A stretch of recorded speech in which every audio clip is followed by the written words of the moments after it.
प्रेम से बोले राधा रानी की जय, बोले कृष्ण भगवान की जय। तो दोस्तों, आज हम सुनने वाले हैं कार्तिक नहाने की सभी 5 कहानियाँ। किसी गांव में राई नाम की एक लड़की अपनी माँ के साथ रहती थी।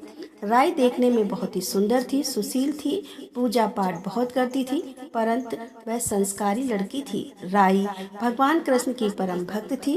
बड़े ही भक्ति भाव से भगवान कृष्ण की पूजा करती, हर समय बस कृष्ण भगवान का ही नाम लेती थी और कृष्ण भगवान को ही पुकारती रहती थी।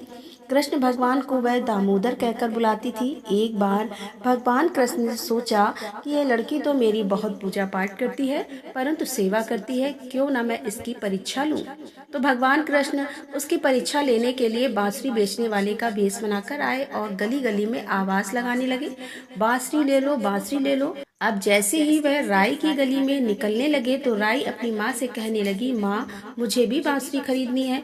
उसकी माँ ने मना कर दिया, कहने लगी, राई तुम्हें तो हमारी हालत पता है, मेरे पास इतने पैसे नहीं हैं कि तुम्हें बांसुरी खरीद कर दे सकूं। अब तो राई उदास होकर बैठ गई। राई का उदास चेहरा उसकी माँ से देखा नहीं गया। तब उसकी माँ कहने लगी, देखो बेटी, मेरे पास पैसे तो नहीं है, यह कुछ अनाज है, इसे ले जाओ, अगर इसके बदले वो तुम्हें बांसुरी दे दे तो ले लेना। राई खुश हो गई, उसने अपने हाथों की अंजलि बनाई, उसमें अनाज लेकर चली और बांसुरी वाले के पास गई और जाकर बोली कि मुझे एक बांसुरी चाहिए। बांसुरी वाले ने पैसे मांगे तो बोली, मेरे पास पैसे नहीं है, यह कुछ अनाज है, इसे ही ले लो। तो भगवान कृष्ण ने अपने हाथों को आगे किया और अनाज अपने हाथों में ले लिया। लेते ही उस पर जोर से एक फूंक मारी। फूंक मारते ही अनाज में जो भूसा होता है वह उड़ा और राई की दोनों आंखों में चला गया। राई की आंखों में भूसा गया तो उसके दोनों आंखें बंद हो गई और वह जोर जोर से रोने लगी। तभी भगवान कृष्ण वहां से अंतर्ध्यान हो गए। जोर जोर से रोने की आवाजें उसकी माँ तक गई तो उसकी माँ घर से बाहर देखने आई। देखा तो राई बीच सड़क पर खड़ी थी और रो रही थी। वहां पर कोई भी नहीं था। वह उसके पास गई और पूछा, क्या हुआ बेटी। तो राई ने सारी बातें बता दी कि जैसे बांसुरी वाले ने अनाज को हाथों में रखकर फूंक मारी और उसकी आंखों में भूसी चली गई। अब तो राई की दोनों आंखें खुल भी नहीं रही थी और वह राई जो रो रही थी उसकी माँ परेशान हो गई। अब क्या करूं, कैसे इसकी आंखों से भूसा निकालूं। तभी वहां पर भगवान कृष्ण एक वैद्य का रूप बनाकर आए और कहने लगे कि मैं वैद्य हूँ, अगर किसी को अपना इलाज कराना है तो मुझसे करा सकता है। राई की माँ भागी भागी वैद्य के पास गई और कहने लगी कि मेरी बेटी की आंखों में भूसी गिर गई है, आप निकाल दो, आपकी बड़ी कृपा होगी। यह सुनकर तो कृष्ण भगवान जो वेद का रूप बनाया हुआ था राई की माँ के साथ उसके घर गए और कहने लगे, मैं तुम्हारी बेटी की आंखों से भूसी तो निकाल दूंगा, पर मेरी एक शर्त है। राई की माँ ने पूछा कि क्या शर्त है आपकी। तो कृष्ण भगवान जी कहने लगे कि तुम्हें अपनी बेटी का विवाह मेरे साथ करना होगा। अब तो राई की माँ परेशान हो गई, ये भला कैसी शर्त हुई, भूसी निकालने के बदले मुझे ब्याह करना होगा। फिर भी उसने सोचा, चलो कोई बात नहीं, बेटी है, आज नहीं तो कल इसकी शादी तो करनी ही है और यह वैद्य अच्छा है, कमाते हैं, करने की भी कोई बात नहीं है। राई की माँ कहने लगी, ठीक है, मैं अपनी बेटी का ब्याह तुमसे करने को तैयार हूँ, पहले इनकी आंखों को सही कर दो, उसके बाद ही मैं इसका विवाह तुम्हारे साथ करूंगी। अब कृष्ण भगवान जो वैद्य का रूप लिए थे उन्होंने राई की आंखों से भूसा निकाल दिया। बस निकालते ही राई की दोनों आंखें खुल गई और वह बिल्कुल ठीक हो गई। अब राई की माँ ने दोनों की सगाई कर दी। कार्तिक शुक्ल 11 के दिन दोनों का विवाह निश्चित हो गया। अब राई की माँ सोचने लगी कि बेटी का ब्याह है, क्या करूं, कहाँ से सामान लाऊं, कैसे तैयारी करूं। सोचते सोचते सबसे पहले सुनार की दुकान पर गई और वहां जाकर बोली कि मेरी बेटी का ब्याह है, उसके लिए सोने के गहने बना दो। तो सुनार कहने लगा, मैं तो नहीं बना सकता, मेरे पास समय नहीं है, मेरे पास तो कृष्ण भगवान के विवाह के गहने आए हुए हैं, मुझे तो वे बनवाने हैं। राई की माँ मिठाई बनवाने हलवाई के पास गई तो उसने भी यही कह दिया कि मेरे पास समय नहीं है, मुझे तो कृष्ण भगवान के विवाह के लिए मिठाई बनानी है, मैं नहीं बना सकता। बनिए के यहाँ सामान लेने गई तो बनिए ने भी ये कह दिया कि मेरी दुकान का सारा सामान तो कृष्ण भगवान के विवाह में जाएगा। अब राई की माँ जहाँ जहाँ भी जाती सब लोग कह देते कि हमारे पास समय नहीं है, हमें तो कृष्ण भगवान के विवाह की तैयारियाँ करनी है। बड़ी दुखी हो गई, अपने घर आ गई और सोचने लगी कि अब मैं क्या करूं, शादी की तैयारी कैसे करूं। कोई भी सामान देने को, सामान बनाने को तैयार नहीं। आखिरकार वह दिन आ गया जिस दिन उसकी बेटी का विवाह था। अब सारे गांव वाले सोच में पड़ गए कि राई की माँ ने तो विवाह की कोई तैयारी नहीं की, शादी कैसे करेगी। आज तो इसकी बेटी की शादी है। इतने में ही ढोल बाजों की आवाज आने लगी और सारे गांव के लोग इकट्ठा हो गए। राई की तो बारात आ गई, लेकिन उसकी माँ ने तो अभी तक कोई भी तैयारी भी नहीं की। सभी लोग परेशान होने लगे कि अब होगा क्या। अब जैसे ही राई का दूल्हा दरवाजे पर आया, राई की माँ वहाँ पर स्वागत करने आई तो देखा ढोल के रूप में स्वयं कृष्ण भगवान खड़े हैं। उन्हें देखकर तो उसकी आंखों में आंसू आ गए। वह बड़ी खुश हो गई, लेकिन साथ ही साथ बड़ी दुखी भी हो रही थी, क्योंकि वह तो अपनी बेटी के विवाह की कोई भी तैयारी नहीं कर पाई थी। अब भगवान कृष्ण ने राई के माँ की मन की बात जान ली और अपनी माया फैला दी। उसकी छोटी सी झोपड़ी बड़े से महल में बदल गई। विवाह की तैयारियां होने लगी। इधर उधर नौकर चाकर घूमने लगे। श्री कृष्ण भगवान की माया से सारी तैयारियां हो रही थी। गहने, कपड़े, मिठाई सब तैयार रखे थे। अब तो माँ ने खूब ढाट पाट से राई का विवाह भगवान कृष्ण के साथ कर दिया और राई को विदा कर दिया। भगवान कृष्ण राई को लेकर द्वारिका चले गए। वहाँ ले जाकर उन्होंने राई को एक अलग महल में रख दिया। अब वे हर समय राई के पास रहते, किसी भी दूसरी रानी के पास जाते ही नहीं, ना ही उनसे बात करते। यह सब देखकर तो भगवान कृष्ण की दूसरी रानियां राई से बड़ी ईर्ष्या करने लगी। ऐसा करते करते समय बीतता रहा। आया सावन का महीना तो राई पीहर चली। तो भगवान कृष्ण ने सोचा कि सावन का महीना है, तीज का त्योहार है, मुझे राई के लिए तीज का त्योहार भेजना चाहिए। तो भगवान कृष्ण ने जरी के कपड़े, सोने चांदी के गहने एक गठरी में रखे।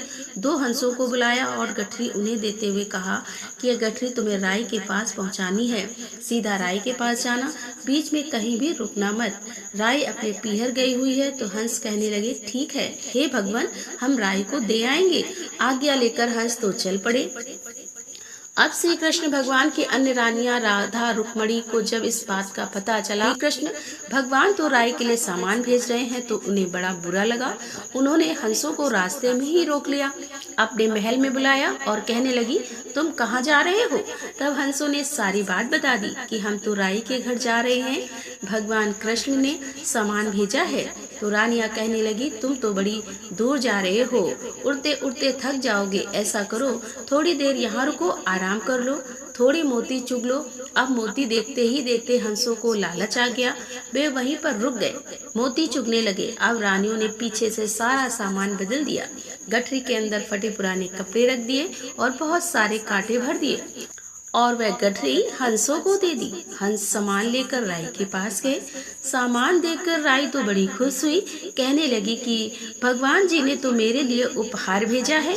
उसने जल्दी जल्दी गठरी खोली। जैसे ही उसने गठरी खोली, अंदर हाथ डाला तो उसकी तो सारी उंगलियों में कांटे चुभ गए। वह बड़ी दुखी हुई और भगवान से नाराज हो गई। इधर सावन का महीना खत्म हो गया। भगवान कृष्ण राई को लेने आए, लेकिन राई तो उनसे बोली कि ना भगवान कृष्ण, मुझे बुलाते तो राई आती नहीं, दूर दूर रहती। भगवान कृष्ण ने सोचा कि चलो कोई बात नहीं, रूठी है किसी बात पर, कुछ दिनों के बाद मान जाएगी। लेकिन दिन बीते, महीने बीते, साल बीतने को आया, राई का गुस्सा फिर भी नहीं उतरा। वह भगवान से बोलती नहीं थी, लेकिन भगवान को भोग लगाती, बड़े प्रेम से भोजन कराती और भोजन कराते समय भगवान को दही जरूर खिलाती। एक दिन भगवान कृष्ण ने सोचा, मैं सारा दही खा लेता हूँ, राई मुझे दही जरूर खिलाती है, फिर देखूंगा दही लाएगी कहाँ से।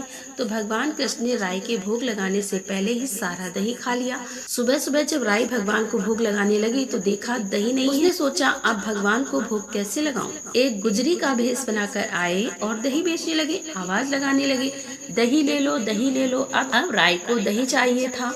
वह झट के घर के बाहर गई और बोली कि मुझे दही चाहिए, यहाँ आ जाओ। अब भगवान तो इसी मौके की तलाश में थे, गुजरी के भेष में थे। राई से बोले, क्या बात है, बड़ी उदास दिखाई दे रही हो।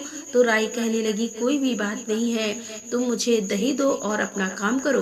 अब भगवान बोले, नहीं, कोई बात तो जरूर है, तुम उदास हो, क्या तुम भगवान से नाराज हो? राई कुछ भी नहीं बोली, कहने लगी, तुम्हें क्या मतलब, तुम अपना काम करो ना। अब भगवान बोले कि गुजरी के भेष में तो थे ही, बोले तुम मेरी सहेली बन जाओ, हम अपने मन की बात आपस में करेंगे, क्या पता मैं तुम्हारी कोई मदद ही कर सकूं। तुम मुझे अपनी बात बताओ, मैं तुम्हें अपनी बताऊंगी। अरे बताओ भी, मैं किसी से कुछ नहीं कहूंगी। तो राय ने गुजरी को सारी बात बता दी। सारी बातें सुनकर भगवान तो बड़े हैरान, सोचने लगे, मैंने तो जरी के कपड़े भेजे थे, सोने चांदी के गहने भेजे थे, ये सब कैसे हो गया?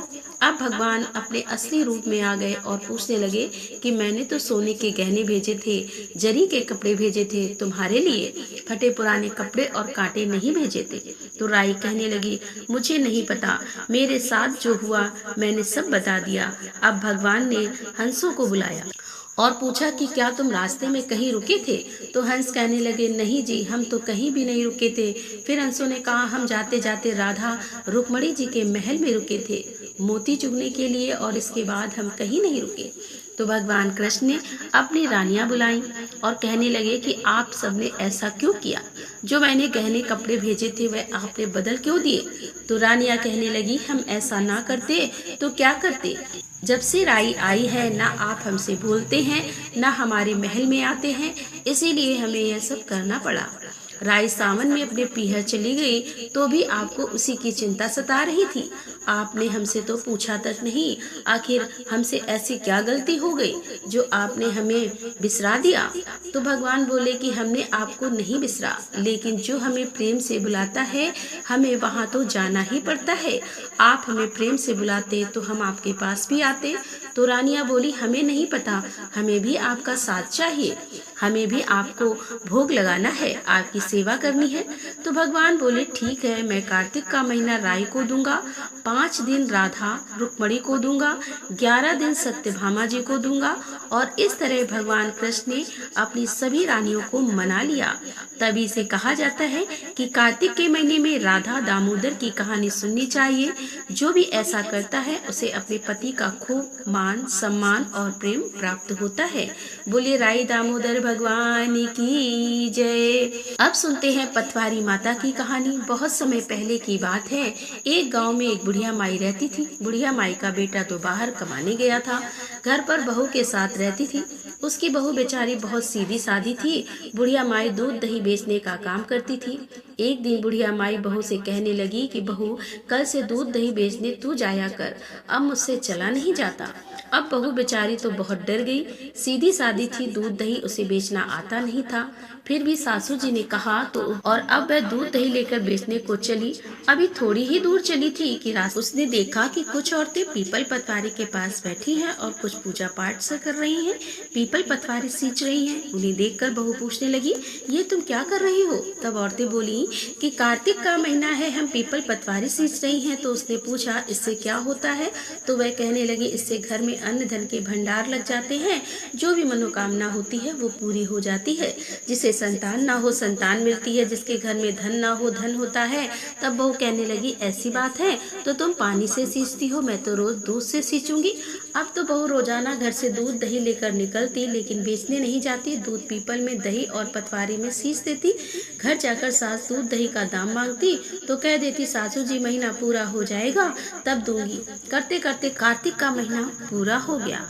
उस दिन बहू तो पीपल पतवारी के पास जाकर बैठ गई। पतवारी ने पूछा, ऐसी उदास क्यों बैठी है?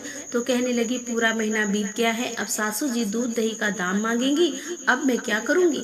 बस यही सोच रही हूँ। तो पतवारी कहने लगी, मेरे पास क्या दाम रखा है, ये पान पत्ते पड़े हैं, इन्हें भी इकट्ठे कर ले। जो पत्ते पान पड़े थे वह इकट्ठे कर ले और ले जाकर कोठरी में रख दिए और डर के मारे चद्दर ओढ़कर सो गई। सासू माता आई, बोली, महीना पूरा हो गया है, अब ला पैसे ला। बहू कहने लगी, पैसे तो कोठरी में रखे हैं। अब सासू जी ने कोठरी खोल कर देखा तो पूरी कोठरी जगमगा रही थी, हीरे मोती भरे पड़े थे।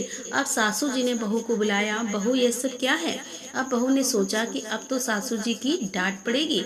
डरती डरती गई, देखा तो वहाँ तो जगमग हुई पड़ी थी थी। अब सासू ने बहू से पूछा कि इतना धन कहाँ से लाई। बहू ने कहा कि मैं तो कहीं से भी नहीं लाई, मैं तो उससे सारी बात बता दी कि ऐसे ऐसे मैं रोज दूध ही लेकर जाती थी और पीपल पतवारी में सींच जाती थी। तो सास ने कहा कि अगर कार्तिक के महीने में पीपल पतवारी सींचने का इतना ही फल होता है तो अब मैं भी कार्तिक के पीपल में पतवारी सींचूंगी। अगली बार जब कार्तिक का महीना आया तो सासू दूध दही लेकर निकली। दूध दही बेच कर आती और हांडी धोकर पीपल पतवारी में चढ़ा देती। घर आकर बहू से कहती कि तू मेरे से पैसे मांग। बहू कहती, सासू जी कभी बहू भी सास से दाम मांगती है? वह कहती है कि नहीं, तू मांग। अब बहू ने सास की बात मान ली। बोली, सासू जी लाओ पैसे लाओ। तब उसने कहा कि महीना पूरा होने पर दूंगी। पूरा महीना उसने ऐसे ही किया। दूध दही तो बेच आती और आकर हांडी धो के पीपल व पतवारी में चढ़ा देती। महीना पूरा हुआ तो पीपल पतवारी के पास जाकर उदास होकर बैठ गई। पतवारी ने पूछा, क्या बात है, उदास क्यों बैठी हो? तब उसने कहा कि मेरी बहू दो दही का दाम मांगेगी, मैं क्या दूंगी? मैंने तो सारा तुम्हारे अंदर सींच दिया है। तब पीपल पतवारी बोली कि मेरे पास तो देख कोई दाम नहीं है, यह पान पत्ते पड़े हैं, इन्हें ले जा। उसे वहीं ले जाकर कोठरी में धर दे। वहीं ले जाकर कोठरी में धर दिए। अब बहू ने जब पैसे मांगे तो बोली कि कोठरी में रखे हैं। कोठरी खोलकर देखा तो पूरी कोठरी में कीड़े मकोड़े बिलबिला रहे थे। वह पूछने लगी, सासू जी ये सब क्या है? सासू ने आकर देखा तो बड़ी गुस्सा हुई। उसने कहा कि पीपल पतवारी तो बड़ी दोगली है, तुझे इतना धन दिया, मुझे कीड़े मकोड़े दिए। वह पीपल पतवारी के पास गई और बोली, यह तुमने क्या किया? मेरी बहू को तो इतना सारा धन दिया और मुझे इतने सारे कीड़े मकोड़े दे दिए। वह कहने लगी कि तेरी बहू तो सत की भूखी सींचे थी, तुम धन की भूखी हो। हे पतवारी माता, जैसे तुमने बहू को दिया वैसे सबको देना, जैसे उस पर कृपा की ऐसे ही सब पर करना, और जैसा सास को दिया ऐसा किसी को भी मत देना। बोले पतवारी माता की जय। अब कार्तिक महीने में सुनते हैं तारा भोज की व्रत की कहानी। बहुत समय पहले की बात है। किसी नगर में एक साहूकार रहता था। साहूकार के 3 बेटे थे, 3 बहुएं थी। भरा पूरा परिवार था। उसके घर में किसी चीज की कमी नहीं थी। साहूकार की जो बीच वाली मछली बहू थी वह कार्तिक के महीने में तारा भोजन के व्रत करती थी। आया कार्तिक का महीना तो मछली बहू तारा भोजन का व्रत करने लगी। तारा भोजन का व्रत करती तो अपनी कहानी किसी को सुनाती। तो उसने अपनी सासू से कहा, सासू जी मेरी तारा भोजन व्रत की कहानी सुन लो।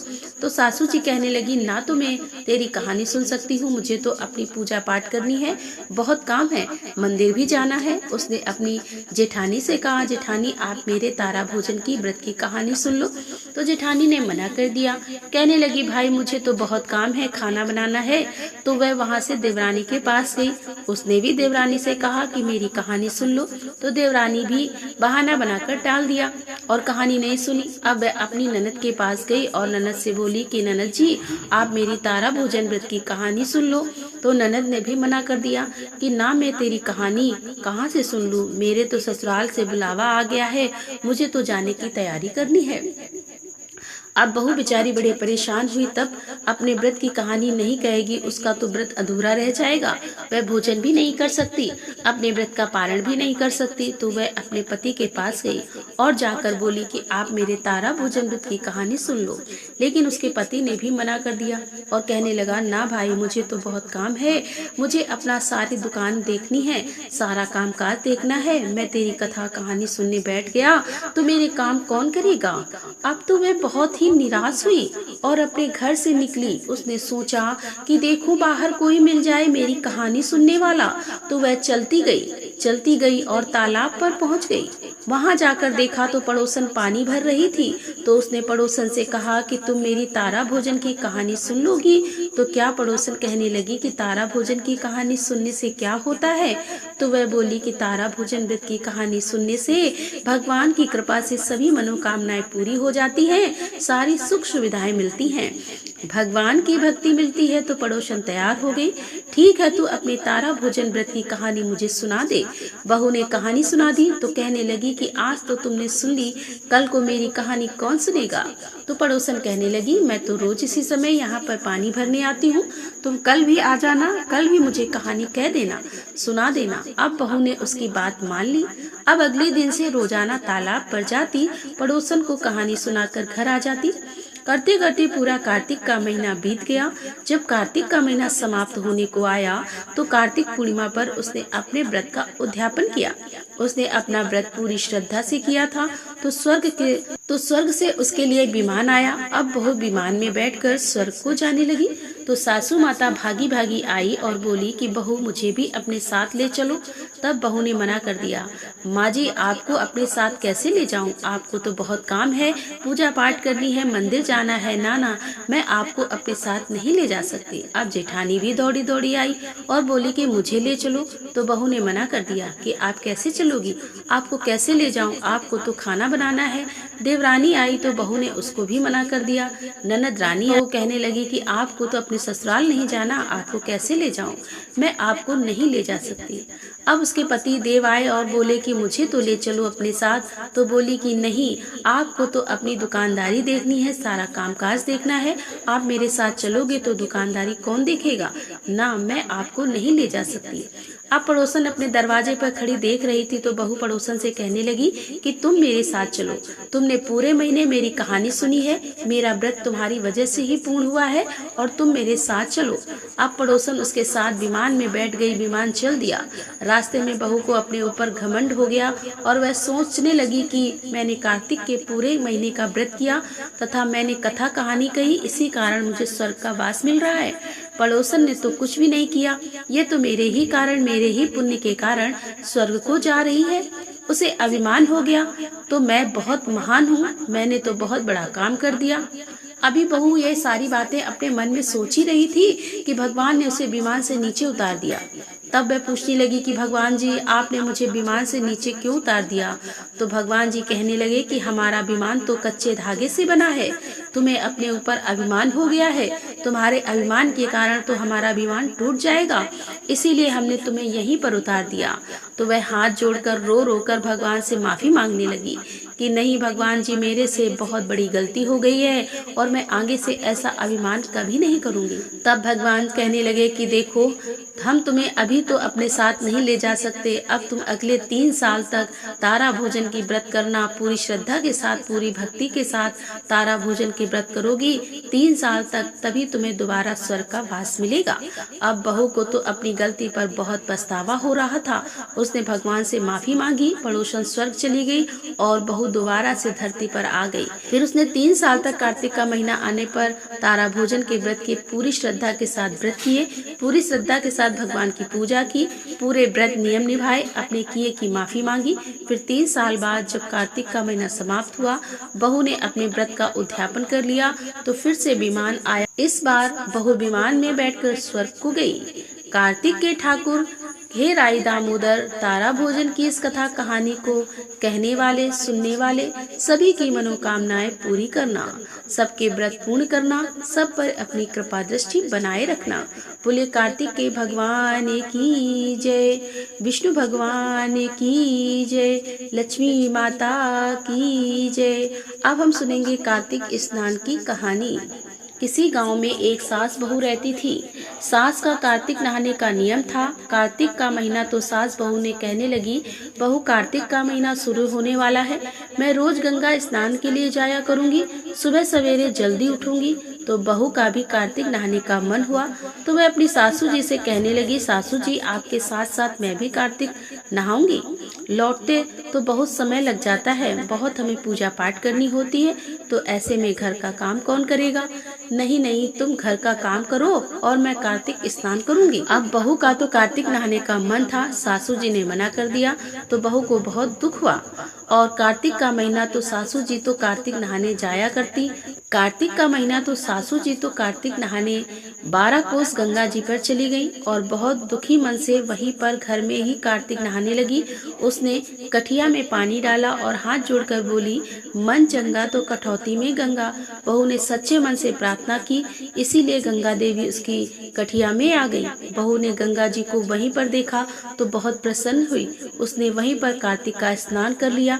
अब तो बहू रोज ऐसे ही करती, कठिया में पानी लाती और बोलती मन चंगा तो कठौती में गंगा। बस उसकी प्रार्थना पर गंगा देवी आ जाती और बहू नहा लेती।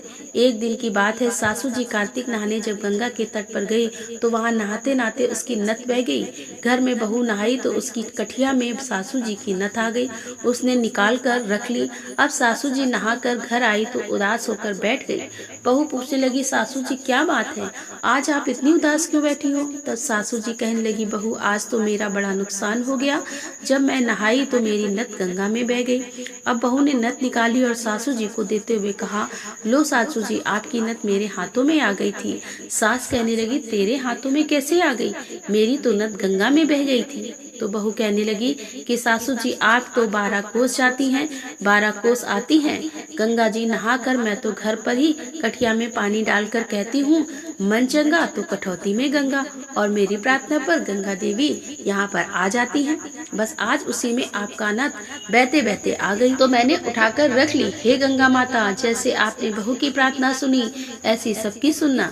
जैसे सास को आई किसी को भी ना आए, और जैसी बहू को आई सबको आए। बोलिए गंगा माता की जय। अब सुनते हैं कार्तिक मास में सुनी जाने वाली नित नेम की कहानी। दो माँ बेटी थी। माँ रोजाना नित नियम की कहानी कहती। तब एक दिन बेटी कहने लगी कि माँ मैं तो नित नियम की कहानी कहूँगी। तो उसकी माँ ने मना कर दिया, रहने दे बेटी, तू बेटी है, तेरा विवाह होगा तो ससुराल जाएगी, ससुराल में तेरी कहानी कौन सुनेगा। लेकिन वह जिद करने लगी और नित नेम की कहानी कहने लगी। जब उसकी शादी हुई तो ससुराल गई तो उसने कहती कि मेरी नित नेम की कहानी सुन लो, लेकिन कोई नहीं सुनता। सब कुछ ना कुछ बहाना बना देते और टाल देते। उसकी कहानी कोई भी नहीं सुनता। जब कोई कहानी नहीं सुनता तो वह भूखी रह जाती, भोजन ना करती। तो एक दिन उसकी पड़ोसन कहने लगी कि तुम इतनी दुबली पतली हो गई हो और क्या तुम खाना नहीं खाती? तब वह कहती है कि मेरा नित्य की कहानी कहने का नियम है, जब मेरी कोई कहानी नहीं सुनता तो मैं खाना नहीं खाती। तो पड़ोसन कहने लगी कि जिस दिन तेरी कहानी कोई ना सुने तो मुझे कहानी सुना दिया कर। अब वह सबसे कहती मेरी कहानी सुन लो, कोई ना सुनता तो पड़ोसन को जाकर कहानी सुना देती। कहानी सुनाने के बाद खाना खा लेती।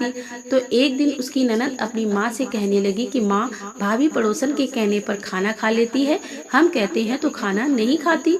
तब उसकी माँ ने कहा कि पड़ोसन को आने से मना कर देना। अगले दिन जब पड़ोसन आई तो उसने मना कर दिया तो वह अपने घर चली गई। पड़ोसन के पति ने पूछा कि आज घर क्यों आ गई? तो कहने लगी कि मैं उसके घर नहीं जा सकती, उसकी बेटी ने मना कर दिया है। तब पति कहने लगा कि नहीं, तुम चली जाओ, जब उसकी माँ मना करे तब मत जाना। अगले दिन जब पड़ोसन दोबारा उनके घर आई तो सास ने मना कर दिया।